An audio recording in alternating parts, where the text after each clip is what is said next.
এই পর্যায়ে আমরা শেখ হাসিনার ব্যক্তিগত যোগ্যতা নিয়ে আলোচনা করব।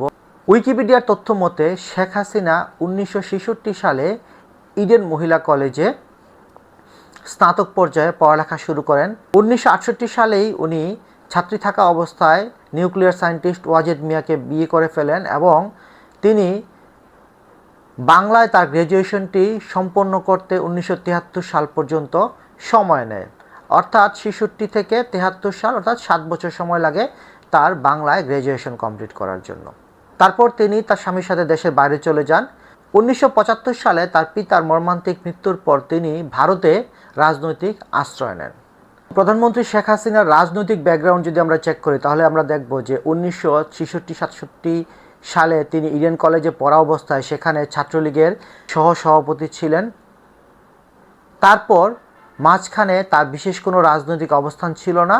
তিনি তার স্বামীর সাথে দেশের বাইরে চলে যান এবং 1980 সালে তিনি ভারতে থাকা অবস্থায় আওয়ামী লীগের প্রেসিডেন্ট হিসাবে নির্বাচিত হন এবং এই প্রেসিডেন্ট নির্বাচিত হতে তিনি কাকে দ্বারা রিপ্লেস হন সেটা হচ্ছে বাংলাদেশের সংবিধান রচয়িতা এবং বাংলাদেশের সবচেয়ে বরিষ্ঠ আইনজীবী ডক্টর কামাল হোসেনকে। অর্থাৎ শেখ হাসিনার কোনো বিশেষ রাজনৈতিক অভিজ্ঞতা থাকা না সত্ত্বেও তাকে আওয়ামী লীগের প্রেসিডেন্ট বানানো হয় কেন? শুধু একটি যোগ্যতার জন্য, সেটা হচ্ছে তিনি আওয়ামী লীগের প্রতিষ্ঠাতা শেখ মুজিবুর রহমানের মেয়ে।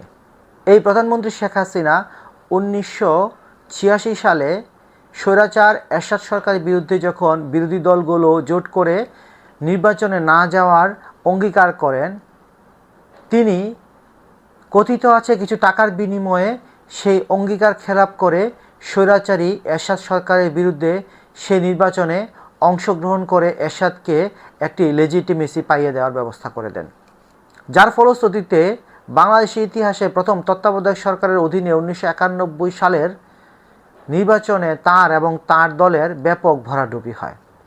তার এক টার্ম পর 1996 সালে শেখ হাসিনা প্রধানমন্ত্রী নির্বাচিত হন এবং 2008 সালে তিনি দ্বিতীয়বারের মতো প্রধানমন্ত্রী নির্বাচিত হন এবং এই দুটি নির্বাচনই আওয়ামী লীগের বিজয়ের পিছনে শেখ হাসিনার যতটুকু না ক্রেডিট তার চেয়ে বেশি ক্রেডিট হচ্ছে এর পূর্ববর্তী বিএনপি সরকারের, যাদের মিসম্যানেজমেন্টের কারণে মানুষ আওয়ামী লীগকে ভোট দেয়, যেটাকে রাষ্ট্রবিজ্ঞানের ভাষায় অ্যান্টি ইনকামবেন্সি ফ্যাক্টর বলে। অ্যান্টি ইনকামবেন্সি ফ্যাক্টর হচ্ছে জনগণ কোনো একটি রানিং সরকারের উপর বিরক্ত হয়ে প্রতিশোধ হিসাবে যখন বিরোধী দলকে ভোট দিয়ে নির্বাচিত করে। এবং আরেকটা মজার ইনফরমেশন হচ্ছে শেখ হাসিনাই হচ্ছে বাংলাদেশের একমাত্র প্রধানমন্ত্রী যিনি একাধিকবার সরাসরি ভোটে নির্বাচনে পরাজিত হয়েছেন। তিনি ঢাকায় সাদেক হোসেন খোকা, রংপুরে চুন্নু এবং ঢাকায় মেজর কামরুল, এরকম তিনজন ব্যক্তির কাছে তিনবার নির্বাচনে পরাজিত হয়েছেন। পক্ষান্তরে হুসেন মোহাম্মদ এরশাদ, মেজর জিয়া, খালেদা জিয়া, শেখ মুজিবুর রহমান তারা কখনোই বাংলাদেশে কোনো নির্বাচনে পরাজিত হননি। 2008 সালে শেখ হাসিনা প্রধানমন্ত্রী নির্বাচিত হওয়ার পর বাংলাদেশের ইলেকটোরাল প্রসেসের সবচেয়ে বড় সাকসেস যেটাকে ধরা হয় তত্ত্বাবধায়ক সরকার ব্যবস্থা, যেটা সারা পৃথিবীতে একটি প্রশংসিত ব্যবস্থা হিসেবে আলোচিত এবং বেশ কিছু দেশ এটাকে অ্যাডপ্ট করার জন্য চেষ্টা করছিল, সেই ব্যবস্থাটাকে তিনি বাতিল করে দিয়ে বাংলাদেশে আবারও সরকার দলের অধীনে নির্বাচনের ব্যবস্থা চালু করেন, যার পর থেকে বাংলাদেশে আর এখন পর্যন্ত কোনো ফ্রি, ফেয়ার এবং ট্রান্সপারেন্ট ইলেকশন হয়নি। এবং যতদিন পর্যন্ত তার এই রেজিম বাংলাদেশে শাসন করতে থাকবে ততদিন পর্যন্ত বাংলাদেশে আর কোনো ফ্রি, ফেয়ার ইলেকশন হবে বলেও মনে হচ্ছে না। ফলে বাংলাদেশ বর্তমানে এমন একটি রাষ্ট্রে পরিণত হয়েছে যেই রাষ্ট্রের জনগণের একটা সময় পর্যন্ত ভোটাধিকার ছিল, ফলে তারা গর্ব করে দেশের নাগরিক হিসেবে নিজেদের ভোটাধিকার প্রতিষ্ঠা করতে পারত। সেখান থেকে সেই রাষ্ট্রের নাগরিকরা এখন ভোটাধিকার হারিয়ে শেখ হাসিনা এবং তার সরকারের প্রজায় পরিণত হয়েছে।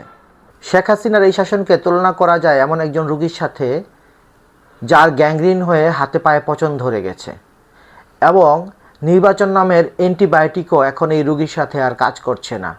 ফলে এই রোগীকে বাঁচানোর এখন একটাই উপায়, সেটা হচ্ছে তার হাত পা কেটে ফেলা।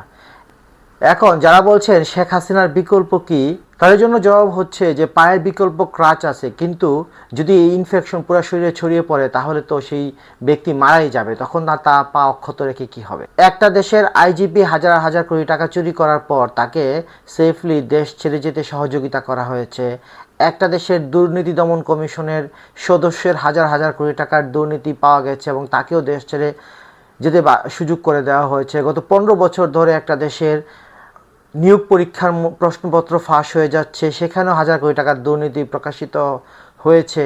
এমনকি প্রধানমন্ত্রী নিজে মজা করে বলছেন যে তার পিওনও 400 কোটি টাকার মালিক এবং তিনি তাকেও বের করে দিয়েছেন। এমন একটা করা প্রগ্রস্ত সরকারের বিকল্প হচ্ছে দেশ বাঁচাতে তাকে অপসারণ করে ফেলা। কারণ যতদিন না পর্যন্ত এই স্বৈরাচারী সরকারকে অপসারণ করা যাচ্ছে ততদিন বাংলাদেশের মানুষের হাতে আসলে একজন বিকল্প নির্বাচন করার মিনিমাম রাইটটুকুও নাই।